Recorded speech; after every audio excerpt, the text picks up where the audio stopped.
இங்கிட்டு வாங்க.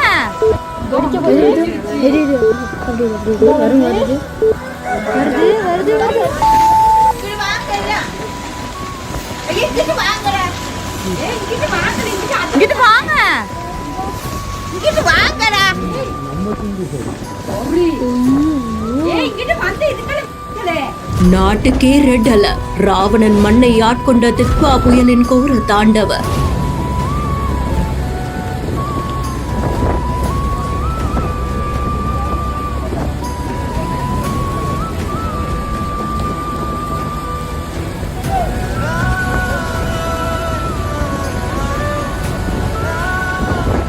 நூற்றுக்கணக்கான இடங்களில் நிலச்சரிவு, 50க்கும் மேற்பட்ட உயிரிழப்பு.